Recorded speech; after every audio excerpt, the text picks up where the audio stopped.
قسەوتن بە صلاح الدین قسەوتن بە کوردە، قسەوتن بە صلاح الدین قسەوتن بە ئیسلامە. صلاح الدین ئەو پیاوەیە کە هەچی مسلمانی سەر ئەرزێ شانازی پێوە ئەکا کە عەلەی صلاح الدین. ئاخر منی کورد ئەبێ دووجار شانازی پێوە بکەم، هەم کورد بوونەکەی و هەمیش مسلمان بوونەکەی. بۆ ئێمە عیبە، بۆ ئێمە کەمیە کەسێکی حاقدی ڕقنی بغزنی ئەلمانیەکی چینە لە دڵ بەرامبەر ئیسلام قسە بە صلاح الدینێک بڵێ کە صلاح الدین میسری دروست کرد. ئەگەر محکەمە و یاسا لەم وڵاتە سەروەرە نابێ بێڵێن ئەو پیاوە بێت هەم کوردستان. هەر میلەتێک ناسنامەی خۆی لەدەستدا، هەر میلەتێک ڕەچەڵەکی خۆی لەدەستدا و هەر میلەتێک شانازی بە مێژووی باشی خۆیەوە نەکا، ئەو میلەتە هیچ سەنگ و محەکی نییە، یعنی هیچ هێز و قووەتی لەسەر ئەرزا و لە بەرچاوی خەڵکانیە.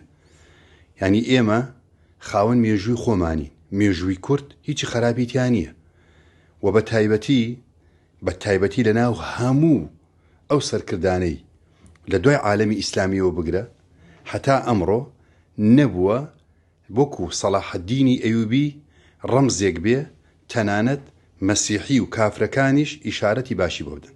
نییە. کەسانێک لە ئەوروپا قیاداتی ئەوروپی گەورە شەرمی لێکەن. سەرکردەیەکی ئاوها ئەسڵەن ئەبێ ئێمە هەمومان شانازی پێوە بکەین و هەمومان دڵمان پێی خۆش بێ کە نوێنەری ئێمە بووە بۆ ڕزگارکردنی قودس و نوێنەری ئێمە بووە لە نیشاندانی جوانترین ئەخلاق لە کاتی شەڕە، جوانترین ڕەوشتی هەبوو بەرامبەر دوژمنەکەی پێشی دۆستشی. صلاح الدین ئەو پیاوەیە کە هەچی مسلمانی سەر ئەرزێ شانازی پێوە ئەکا کە عەلەی صلاح الدین. ئاخر منی کورد ئەبێ دووجار شانازی پێوە بکەم، هەم کورد بوونەکەی و هەمیش مسلمان بوونەکەی. بۆیە بەڕاستی بۆ ئێمە نەنجیە، بۆ ئێمە عیبە، بۆ ئێمە کەمیە کەسێکی حاقدی ڕقنی بغزنی ئەلمانیەکی چینە لە دڵ بەرامبەر ئیسلام قسە بە صلاح الدینێک بڵێ کە صلاح الدین میسری دروست کرد، دەوڵەی فاتیمیەکانی پێ دەرکرە دەرەوە. من پار لە مسر بووم، یەک لەو سایقانی کە لەگەڵی سوار بووم زانی ئێمە کوردین، وتی سوبحان الله ئەم بەیانیە لەگەڵ مناڵەکانم دانیشت بووم نانمە خوارد. پرسیارم لێ کرد، وتم ئێوە صلاح الدین ئەزانن چی کردووە؟ وتیان قودسی ڕزگار کردووە. وتم نا، لە قودس گەورەتری کردووە. وتیان چییە؟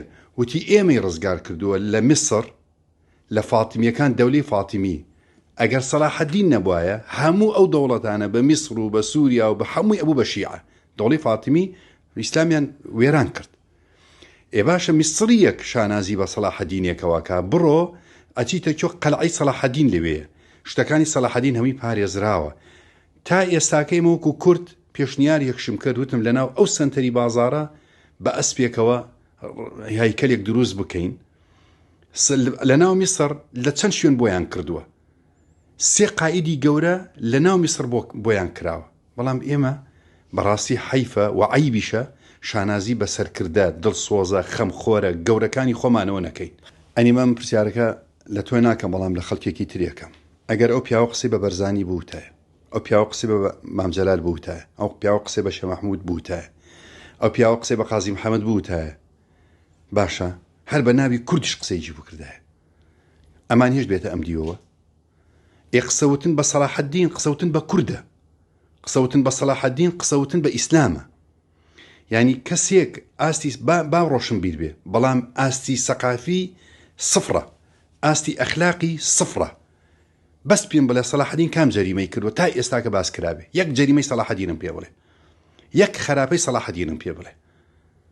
تا تۆ کەسێکی ئاوها حاقد و ڕقن قسەی پێ بڵێ و منیش بچم پێشوازی لێ بکەم. ئاخر بۆ من عیبە وەکو کوردێ لەناو ئەم هەموو نووسەرە لە عالەمی عەرەبی و ئیسلامی کاکە یەک دنیای ئەلمانی و ملحیدی ترێ بێنە مکابرا ینی بێلایەنەیە قسەی خۆی کات، بەڵام قسە بە شخصیەتت بڵێ، بە باپیرە گەورەت بڵێ، تۆ بچی داوەتیشی بکەی، وەڵڵا هەیەوە عیبەیە بەڕاستی. یعنی ئێستا دێت ئێرە چی ئەڵێ پێڵێ چی ئەلێ قسەم نەوتووە درۆەکە، ئەگە بڵێ وتومە پێشوازی لێ بکەی بۆ من عیبە.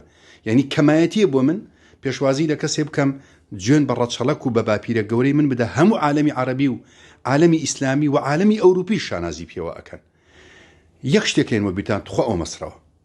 جۆن گارنەر کە حاکمی عێراق بوو پێشی پۆل بڕێمەر لە مەتاری سلێمانی دابەزی، مام جەلال ئەو کاتە مابوو بە ڕەحمەتە پێشوازی لێکرا لە ناو مەتار ئەو پیاوە ئەو قسەی کرد، وتی ئێوە میلەتێکن ئەبێ شانازی بە باپیرەی گەورەی خۆتان بکەن کە سەلاحەدینە.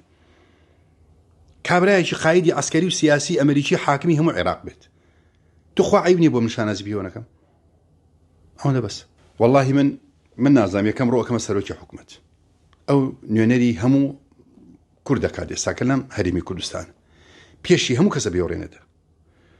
کاک مەسعود کە هەر دەستی ئەڕوا و ئەتوانێ ئەمر بکە بەسەر حکومەت، سەرۆکی هەرێمت وایە، محافزی لە هەولێرە، وابزان معرەزەکە لێرەیە، یعنی ئەبێ یەکێ لەمان لەم بەڕێزانە ڕێ نەدەن. یعنی ئێمە ئەوەندە سەلاحیەت و دەسەڵاتمانەیە. خۆ من کابرا سەلاحیەت و دەسەڵات نییە بچم بەردەم کتێبخانە یا مەسەرەن پێشانگای کتێب ڕێی لێ بگرم. ئەنی هەر ئەسڵی داوەتەکە کەمایەتیە بۆ ئێمە.